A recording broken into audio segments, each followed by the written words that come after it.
Okay, so we'll start with next question. हम लोग JEE के previous year के question solve कर रहे थे. So in question 8, you have been given a wave traveling along the x-axis is described by the equation y of xt 0.005 cos of alpha x minus beta t. If the wavelength and time period of the wavelength lambda आपको दिया है 0.08 metre and time period is given to you as 2 seconds. Alpha and beta की value आपको पूछी है इन appropriate units. तो you should know that what is the standard form of the wave. तो बस कंपेयर करेंगे हम लोग y of xt is equal to amplitude a cos of, you should know this कि अल्फा x मतलब ये आपका होता है 2 पाई बाय लैम्बडा, मतलब kx होता है बेसिकली ये. तो और kx होता है 2 पाई बाय लैम्बडा माइनस ये होता है ओमेगा इंटू टी. तो you can compare equation number 1 and 2. तो आपको मिलेगा comparing equation 1 and 2, what you will get is k is equal to alpha, that is equal to 2 pi by lambda, and you have been given lambda. तो 2 pi by lambda की value आपको दी हुई है which is 0.08. तो you just solve this and you will get what is, मतलब alpha आपको मिल ही गया basically. तो this is pi upon 0.04. तो you to solve this pi upon 0.04 आप solve करोगे तो pi by 0.04, 0.04 मतलब 4 into 10 power minus 2, मतलब ये ऊपर जाके 100 हो जाएगा. 100 by 4 is 25. तो 25 पाई आ गया अल्फा, मतलब ऑप्शन नंबर डी आ गया आपका सॉल्यूशन. तो इजी था, सिर्फ आपको कंपेयर करना था. फिर भी इफ यू वांट बीटा भी निकाल सकते हो, but it is going to be same. Beta is equal to omega, that is equal to 2 pi by time period. तो 2 pi by time period T is 2 seconds, तो pi आ जाएगा ये. तो option number D is the correct answer. तो was a very simple question. Let's see next question now. The displacement y of a wave traveling in the x direction is given by y is equal to 10 power minus 4 sine of 600t minus 2x plus pi by 3. Okay, where x is expressed in meters and t is in second. The speed of wave motion in meter per second is. तो ये भी same type का question है. You have to just compare with the standard equation, और आपको वापस वही equation है y is equal to a sine of omega t plus some, मतलब minus k x plus some phase difference phi. आपको मैंने पहले भी बताया था speed of wave motion is omega by k. अगर आपको चेक करना है, omega is per unit time 1 by second, radian by second, and this is 2 pi by k, मतलब 1 upon metre. K is 2 pi by lambda, तो 1 upon metre, 1 upon second, तो metre per second ये आता है wave speed, right. तो what you can do is, सिर्फ formula पता होगा अगर आपको, तो उससे आ जाएगा. Just a minute, sorry.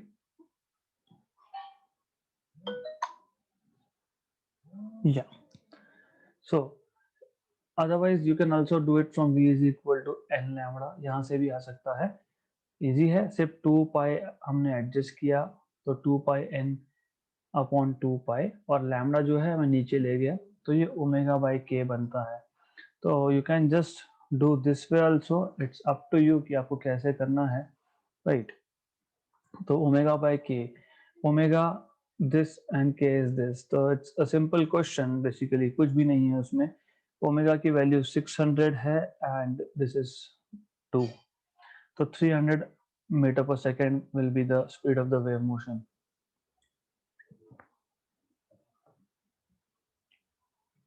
Next question, question number 10th.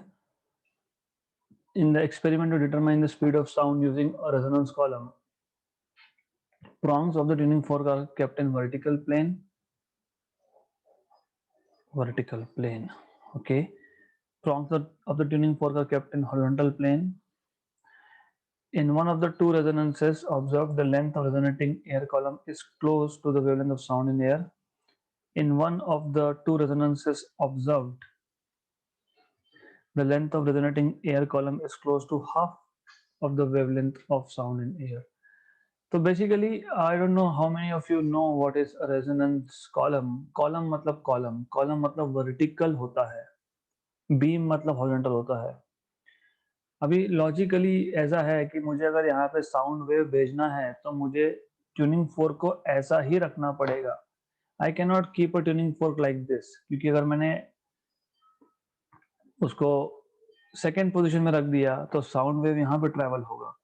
तो to have sound waves travelling inside the column, prongs should be kept in the vertical plane. So this is vertical plane, right? So prongs should be kept in the vertical plane. That is option number A. तो theory question था, easy question था. There's nothing much here. कुछ भी नहीं है in fact. When temperature increases, the frequency of tuning fork. Well, by the way, ऐसा है that this question you may not be knowing, but still I would tell you कि frequency of tuning fork का एक formula बनता है. You already know frequency of vibrating string तुम्हें पता है, frequency of air column तुम्हें पता है, frequency of tuning fork in terms of Young's modulus density हमने देखा था. मैं वापस लिख देता हूँ, m square k 4 root 3 pi l square root of y by density. Actually ये old syllabus का question है. You may not be asked such question, but it's my job to tell you जो भी क्वेश्चन आया है हमको करना जरूरी है. वो देखो, अगर आपको पता है, if you remember linear expansion अगर आपने सीखा होगा तो आपको पता होगा कि जब भी टेम्परेचर बढ़ता है, फिर वो रॉड हो फिर वो ट्यूनिंग फोर्क हो, टेम्परेचर बढ़ता है तो the rod expands, metal expands, उसको बोलते हैं लीनियर एक्सपेंशन, है ना. तो टेम्परेचर बढ़ना इसका मतलब ये होता है कि लेंथ बढ़ना, because as the temperature increases there is expansion of the material. Okay, so expansion of the metal in this case. और आप देख रहे हो कि frequency is inversely proportional to length. I think it should not be length square, it should be length. एक बार आप verify कर लेना इस चीज को, frequency of tuning fork का formula verify कर लेना एक बार. So just check if you have a square or not. If I know correctly, there's no square. Okay, तो एक check कर लेना एक बार. टेम्परेचर बढ़ना मतलब लेंथ बढ़ना, और लेंथ बढ़ना मतलब फ्रीक्वेंसी का कम होना. तो when temperature increases the frequency of tuning fork decreases. Option number B, right. तो a simple question, you just have to verify this equation for yourself. 3 sound waves of equal amplitudes have frequency nu minus 1, nu and nu plus 1. We have solved this already. फिर भी हम लोग वापस कर लेंगे. They superimpose to give beats. The number of beats produced per second will be. देखो, मैंने आपको बताया था इस केस में नंबर ऑफ बीट्स आर 2. ये हमारा ऑलरेडी हुआ है, so I would suggest you to go revise again. तो हम लोग क्या करते हैं इस केस में, नंबर ऑफ बीट्स कैसे निकालते हो, तो you find out number of beats by n3 minus n1 basically. तो n3 is nu plus 1 minus nu minus 1, तो 2 आ जाएगा ये. Why do we do this? They superimpose to give beats. तो 3 frequencies they are superimposing to give beats. और पहले n1 का superimposition n2 के साथ देखोगे, फिर n2 का n3 के साथ देखोगे. जब 3 ट्यूनिंग फोर्क होते हैं तो बेसिकली हम लोग एक्सट्रीम वैल्यूज मतलब मिनिमम और मैक्सिमम फ्रीक्वेंसी के वैल्यूज का डिफरेंस देखते हैं, right. So you always see what is the difference between extreme values, maximum and minimum. If you have like 3 tuning fork और 3 फ्रीक्वेंसीज, 2 होंगे तो सिर्फ 2 का ही डिफरेंस देखते हैं हम लोग, तो 3 के केस में मिनिमम और मैक्सिमम का difference will give you beat frequency, number of beats per second मतलब। A tuning fork arrangement produces 4 beats per second with one fork of frequency 288 CPS. A little wax is placed on the unknown fork and it then produces 2 beats per second. The frequency of the unknown fork is, सबसे पहले तो ये CPS क्या होता है आपको वो बताना चाहिए। CPS is nothing but cycle per second. Okay, simple है, मतलब फ्रीक्वेंसी है, हर्ट्ज है basically, that is what they are trying to tell you. क्योंकि फ्रीक्वेंसी का मतलब ही होता है कि how many times does a thing repeat itself, है ना, पर सेकेंड। तो जैसे अभी आप बस की फ्रीक्वेंसी बोलते हो, यहाँ से एक सिटी जाने के लिए बस जो होगा, अगर वो एक आवर में एक है तो आप बोलते हो वन, वन क्या, one cycle per hour, one per hour मतलब बेसिकली। तो CPS is nothing but hertz, cycles per second. Okay, so you have a tuning fork which produces 4 bits with one fork of frequency 288. Now a little wax is placed on the unknown fork. तो 2 tuning fork है, पहले का frequency N1 मान लेता हूं, दूसरे का N2 जो है वो 288 है। अब या तो N1 माइनस N2 288 होगा, if of course N1 is greater than N2, या फिर अगर N2 ग्रेटर देन N1 होगा तो N2 माइनस N1 ये 288 होगा, राइट। अब हमने वैक्स लगा दिया अननोन पे, मतलब N1 पे हमने वैक्स लगा दिया, है ना। तो ये यहाँ पे जो ट्यूनिंग फोर्क N1 है इसको वैक्स लगा दिया। वैक्स लगाने से क्या होगा कि फ्रीक्वेंसी कम होगा, because wax will add more mass to the prongs, तो प्रोंग अभी थोड़ा सा स्लो वाइब्रेट होंगे। अब ये है कि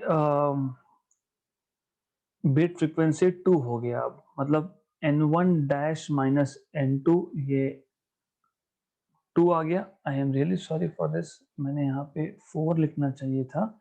आई am sorry for this because beat frequency is the difference between the frequencies of the two, right. या तो फिर N2 माइनस N1 डैश, ये 2 आना चाहिए, तो दोनों में से एक चीज होगी, right. So how do you solve this? This is an very simple question by the way. तो कैसे करेंगे? हमारे पास N1 है, हमारे पास मतलब N1 फाइंड करना है, N2 दिया हुआ है, तो you have to just think कि क्या करेंगे, whether you will take N2 minus N1 या फिर N1 माइनस N2, क्योंकि दोनों में से एक आपको सोचना पड़ेगा, राइट। तो I would prefer that you take few minutes to think about it and then I tell you, क्योंकि क्वेश्चन इजी है but the way you think it is important. See the thing is, N1 यहाँ से आपको मिलेगा 4 plus N2, 4 plus N2, that turns out to be 292, correct। और यहाँ से करोगे तो N1 आपको मिलेगा, if you do this condition तो यह मिलेगा आपको 284। सिमिलरली यहाँ से आपको N1 डैश मिलेगा 290 और यहाँ से आपको N1 डैश मिलेगा 286। आपको सिर्फ देखना क्या है, आपको देखना ये है कि in what conditions. See the thing is, मैं वापस बता रहा हूँ, बहुत सिंपल केस है। दूसरे केस में आपको 2 बिट्स मिलने चाहिए और पहले केस में आपको 4 बिट्स मिलने चाहिए। It is only possible if N1 is 292, है ना। क्योंकि अगर N1, again I am saying, logically सोचो, दूसरे केस में N1 डैश माइनस N2 ये 2 कब आएगा? जब n1-290 हो और ये 288 है, n2 is fixed, n2 is fixed, okay, n2 की वैल्यू फिक्स है, ओके। तो the frequency of the unknown fork before waxing, wax करने के पहले 292 होगा, तब जाके बिफोर वैक्सिंग 4 बीट्स आएगा और आफ्टर वैक्सिंग 2 बीट्स आएगा। अगर 284 होता, मान लो 284 होता फ्रीक्वेंसी, तो there is no way that you can have 4 beats before waxing and 2 beats after waxing. तो ये वैक्सिंग के क्वेश्चन जो है थोड़ा अच्छे से करो, because it's very simple thing, ज्यादा डिफिकल्ट नहीं है ये। सिर्फ आपको ये सोचना है कि चलो पहले का ट्यूनिंग फोर्क का हमने n1 मान लिया, दूसरे का हमने बोल दिया 288 है, दोनों का डिफरेंस 4 आना चाहिए। आफ्टर वैक्सिंग दोनों का डिफरेंस 2 आना चाहिए, उसको सॉल्व करो, simple, you can just solve this and you get 292। तो फिर भी नहीं समझा होगा तो you may ask me, you may contact me later, but it is logically it's oral question, बहुत सिंपल क्वेश्चन है ये। तो I will try that I will give you more questions on this, और मैं एक सिंपल उसका explanation बना के देता हूँ आपको, क्योंकि ऐसे टाइप के क्वेश्चंस आते हैं। Okay, a tuning fork of known frequency 256 Hz makes 5 beats per second with a vibrating string of a piano. The beat frequency decreases to 2 beats per second when the tension in the piano is slightly increased.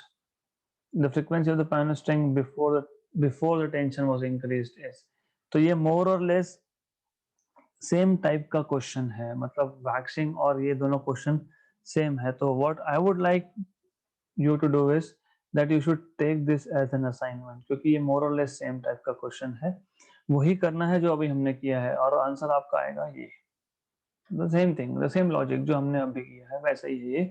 Try it out and I will ask you again in the next session if you were able to do it और not, क्योंकि ये simple question है, you just try it out.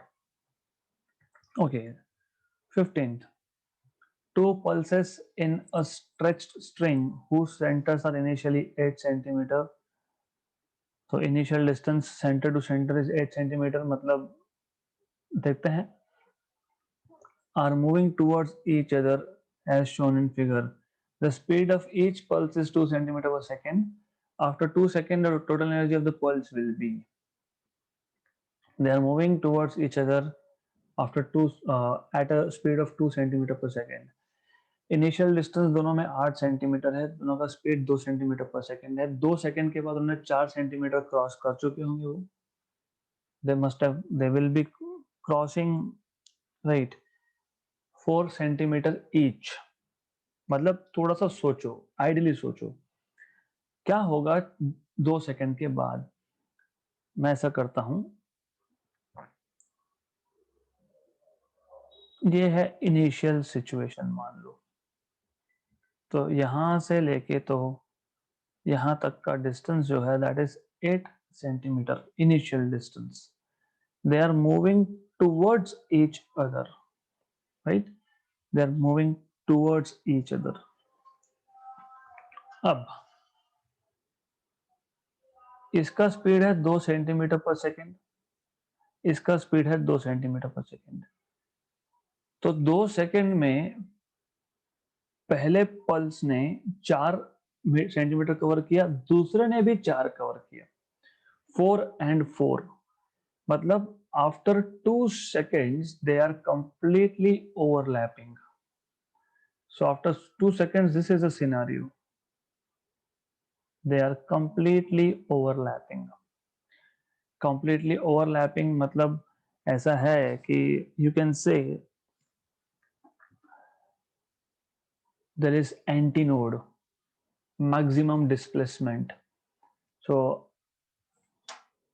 in this case when they completely overlap, दो चीजें होती है। आपने interference सीखा है, आपने इंटरफेरेंस में ये भी सीखा है, एंटीनोड भूल जाओ क्योंकि वो कॉन्सेप्ट फिर अलग हो जाएगा, भूल जाओ, take it about wave. Constructive interference में मैंने आपको बताया था कि कंस्ट्रक्टिव इंटरफेरेंस में पहली वेव का और दूसरी वेव का एम्पलीट्यूड ऐड होता है, resultant is a bigger wave, है ना, वेव विद बिगर एम्पलीट्यूड। लेकिन यहाँ पे क्रेस्ट और क्रेस्ट मैच होना चाहिए, यहाँ पे क्रेस्ट और ट्रफ मैच हो रहा है, राइट? ओके, तो डिस्ट्रक्टिव इंटरफेरेंस होगा। डिस्ट्रक्टिव इंटरफेरेंस का मतलब क्या होगा? टोटल कैंसिलेशन होगा। मतलब the waves, the amplitude of the to pulses will cancel out and you will get nothing, nothing and nothing, right? तो रिजल्टेंट एम्पलीट्यूड जीरो है। रिजल्टेंट एम्पलीट्यूड जीरो का मतलब है पोटेंशियल एनर्जी जीरो है। क्यों? क्योंकि पोटेंशियल एनर्जी का formula आपको याद आना चाहिए। रिजल्टेंट एम्पलीट्यूड जीरो मतलब what? You need to understand मतलब व्हाट। रिजल्टेंट एम्पलीट्यूड जीरो मतलब mean position, and as I told you, mean position पे the particles have maximum velocity, Vmax equal to A omega, and because they are at mean position, potential energy का formula होता है half के x square. क्योंकि x ही zero है तो potential energy भी zero है। मतलब the two pulses, the total energy will be purely kinetic। मैं वापस समझा देता हूँ। दो पल्स है, they are traveling towards each other with a speed of 2 centimeter per second. Initially they are 8 centimeter apart। 2 second में पहले पल्स ने 4 सेंटीमीटर क्रॉस किया, दूसरे ने 4 क्रॉस किया। They are exactly at the same point, and because these two pulses were equal and opposite, there is cancellation. Cancellation मतलब all the particles have zero amplitude, मतलब they are at mean position। if they are at mean if they are at mean position, which means potential energy is zero, so total energy is purely kinetic energy। तो ऐसा question ही solve होगा। Oral question था but simple था। Next question, a sonometer wire of length 1.5 meter is made of steel. The tension it produces, the tension in it, the tension in it produces an elastic strain of, you must have learned in 11th standard, strain is change in length per unit original length, delta Ly। L 1% होता है, percent से convert करना चाहो तो 1/100 मतलब 10⁻² होता है। What is the fundamental frequency of steel if density is 7.7 to 10 power 3 kilogram per meter cube, and if elasticity of steel, elasticity मतलब यंग्स मॉड्यूलस की बात हो रही है यहाँ पे, Young's modulus is 2.2 into 10 power 11 Newton per meter square, right? So you're supposed to find out fundamental frequency. So if you remember, I have given you a formula for fundamental frequency n, and we have written down that in terms of Young's modulus also, but अभी हम लोग कर ही लेते हैं। So if you remember 1/2L root of tension by, you have to be careful here, by small m जो होता है ना, by small m is mass per unit length होता है। तो either you use another symbol like mu, which is mass per unit length, या फिर small m याद रहेगा तो वो मास पर यूनिट लेंथ है। 1 मीटर में कितना किलोग्राम मास है ये पता होना चाहिए आपको। Then mass per unit length is nothing but area into density। You should know this also। आपको पता होना चाहिए मास पर यूनिट लेंथ, ये आप a into d लिख सकते हो। Check it out, what is mass per unit length? Mu, mass upon length, kilogram per metre. देख लेते हैं एक बार, हो सकता है मैं गलत बोल रहा हूँ, हो सकता है, quite possible. if I am wrong then I'll correct it out। Area A into density D, देख लेते हैं what is A and D, we'll just check it out। okay, density D या तो density है या तो this is something else।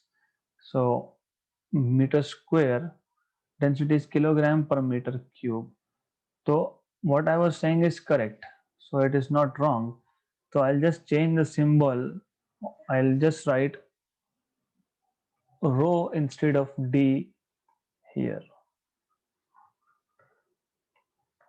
right? Since mu is a into rho, right? तो इतना आपको पता होना चाहिए। तो बेसिक बेसिक चीजें हैं ये, you should know this much. Frequency पता हो गया आपको in terms of tension, fundamental frequency तो पता ही है आपको, 1/2L root of T by mu and mu is A into rho, ये आपको पता लग गया। Also from your 11th standard आपने क्या सीखा है? आपने सीखा है Young's modulus is stress upon strain,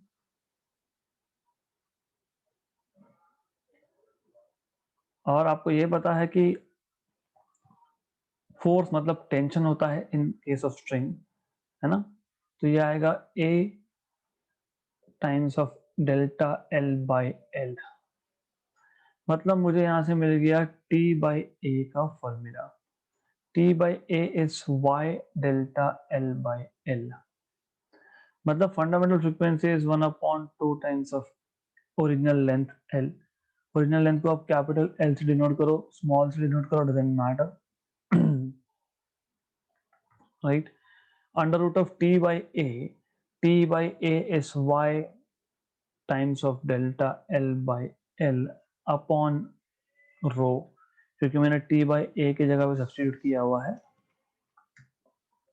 तो ये आ जाएगा आपका 1/2 टाइम्स ऑफ 1.5 मीटर था, तो 1.5 आ गया। और टी बाय आप निकाल चुके हो। यंग्स मॉड्यूलस जो है आपके पास वो आपको दिया हुआ है 2.2 इंटू 10^11, और डेल्टा एल बाई एल आपके पास 10^-2 है, तो ये आ जाएगा 2.2 इंटू 10^+11 इंटू 10^-2, तो ये आपके पास आ गया 2.2 इंटू 10^+9 +9। तो you can write this in square root over here,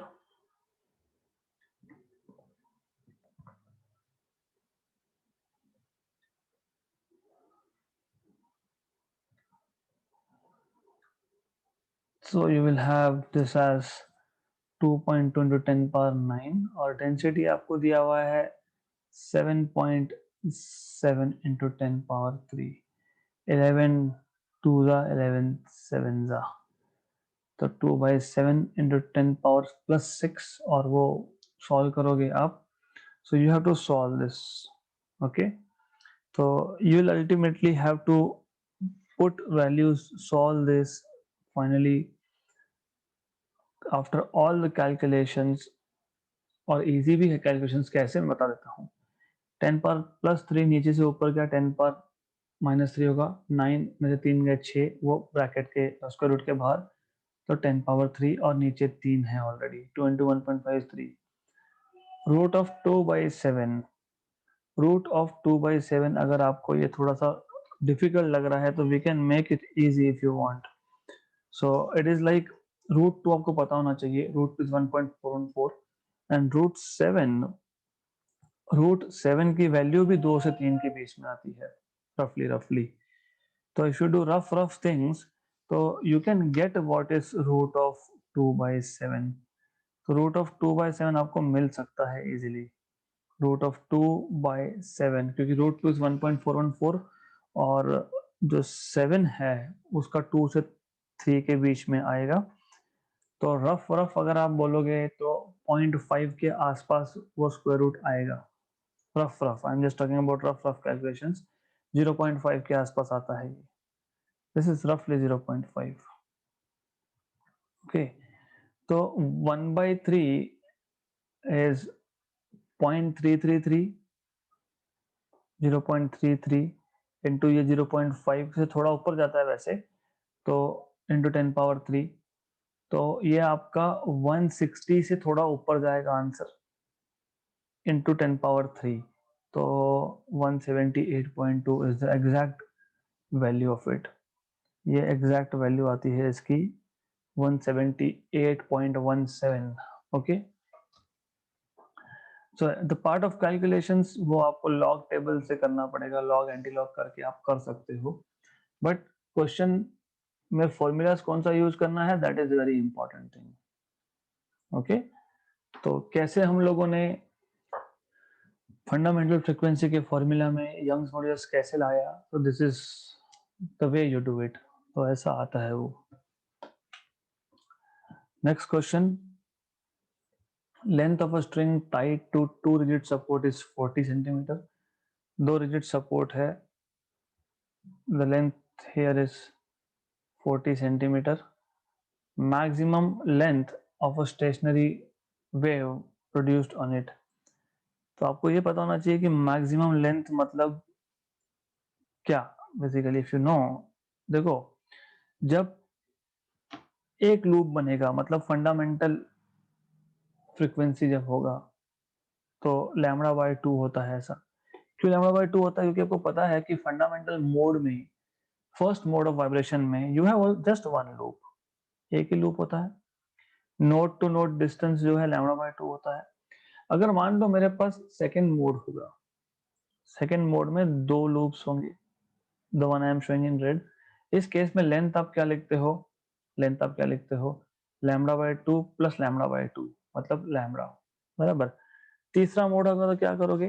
तीसरे मोड में आप लिखते हो L is equal to 3 lambda by 2, क्योंकि 3 लूप बनते हैं. मतलब if you check lambda here is 2 times of L. Lambda in the second mode is L. Lambda in the third mode is 2L by 3. Lambda in the fourth mode will be, you can just say length in that case is 4 loops में क्या होगा? lambda by 2 4 times मतलब 2 lambda, मतलब lambda is equal to L by 2, है ना. फिर क्या होगा? 5 times of lambda by 2 मतलब lambda is equal to 2 by 5 times of L. तो if you see fundamental mode में जब एक ही लूप बना था तब लैम्बडा की वैल्यू क्या आई है? 2L. फिर नेक्स्ट मोड में लैम्बडा की वैल्यू क्या आई है? L. फिर उसके नेक्स्ट मोड में क्या आई है लैम्बडा की वैल्यू? 2L by 3. फिर उसके नेक्स्ट मोड में कितनी आई है? L by 2. फिर उसके नेक्स्ट मोड में कितनी आई है? 2L by 5. उसके नेक्स्ट मोड में जाओगे तो L by 3 हो जाएगा. मतलब you see value is decreasing, wavelength की वैल्यू डिक्रीज हो रही है जैसे जैसे नंबर ऑफ मोड्स बढ़ते जा रहे हैं. तो लैम्बडा की मैक्सिमम वैल्यू फंडामेंटल मोड में ही होती है. This is what you should be knowing. बस इतना ही पता होना चाहिए था that the maximum length, wavelength, है ना, maximum wavelength of a stationary wave is in the first mode of vibration, that is 2 times of L, और L आपको दिया है 40. तो ये आ जाएगा आपका आंसर में 80 सेंटीमीटर. तो this is how you can solve this question. बहुत सिंपल सा केस है. You just have to know the basic things. Basic पता होगा तो इजीली सॉल्व कर पाओगे, otherwise you will not be able to solve this. Next question. A sonometer wire resonates with a given tuning fork, forming stationary wave with 5 antinodes. 5 antinode, right? 5 antinode. Sonometer wire resonates with a tuning fork, forming a standing wave with 5 antinodes between two bridges when a mass of 9 kg is suspended from the wire. Okay? तो sonometer क्या है पहले वो याद होना चाहिए. Sonometer में आप क्या करते हो? आपके पास एक सोनोमीटर बॉक्स होता है रेजोनेंस के लिए. इसमें अंदर एयर होता है, एयर कॉलम होता है. यहाँ पे एक रिजिड सपोर्ट होता है. यहाँ इस रिजिड सपोर्ट से you take out a wire. Basically you have a wire from here which will go straight like this. फिर यहाँ पे आप पुली के थ्रू एक वेइंग पैन में वेट डालते हो to have given tension in the wire, क्योंकि this wire will need some tension. तो यहाँ पे आप वेट डाल देते हो. ओके. तो यहाँ पे ये पुली अरेंजमेंट होगा. यहाँ पे 2 नाइफ होते हैं.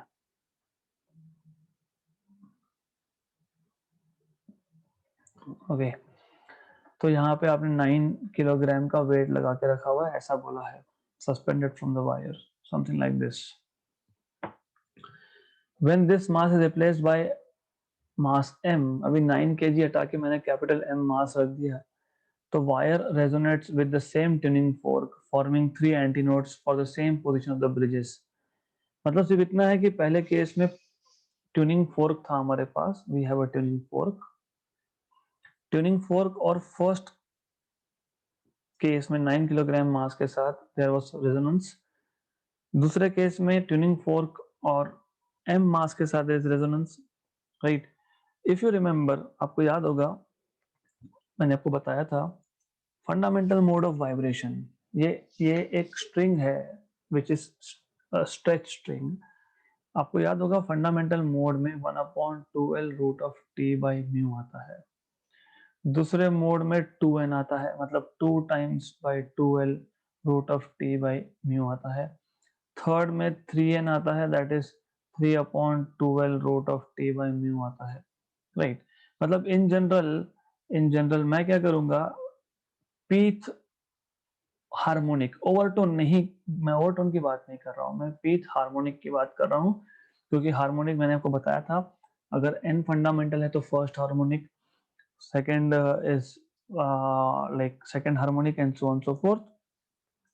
तो पीथ हार्मोनिक में आपके पास जैसे फर्स्ट हार्मोनिक मतलब फंडामेंटल में एक लूप बनता है, सेकंड हार्मोनिक मतलब 2 लूप बनते हैं, फिर 3 लूप बनते हैं थर्ड में, चौथे में 4 बनते हैं, तो पीथ में पी लूप बनेंगे, p/2L root of t by mu.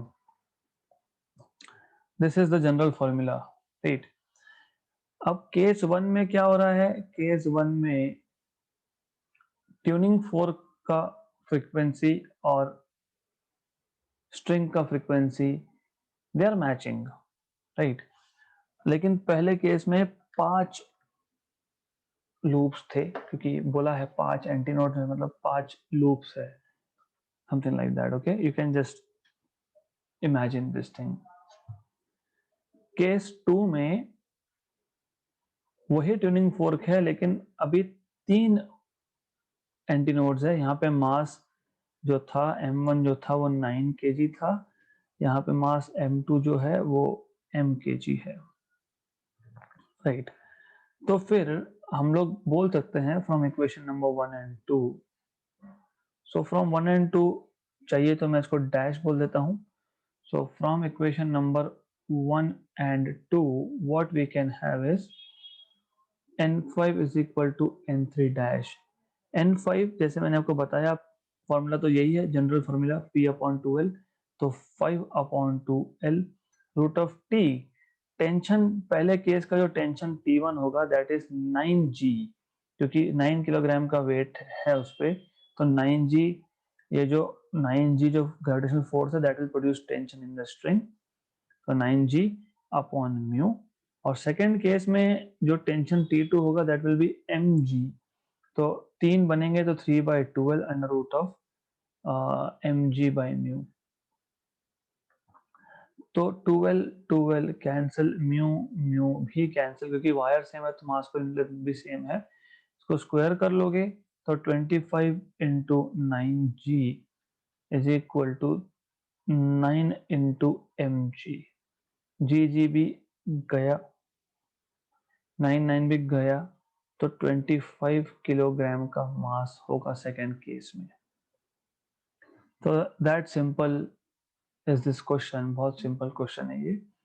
All right, so sufficient for the day. We'll stop here, and in the next session we will continue this point onwards.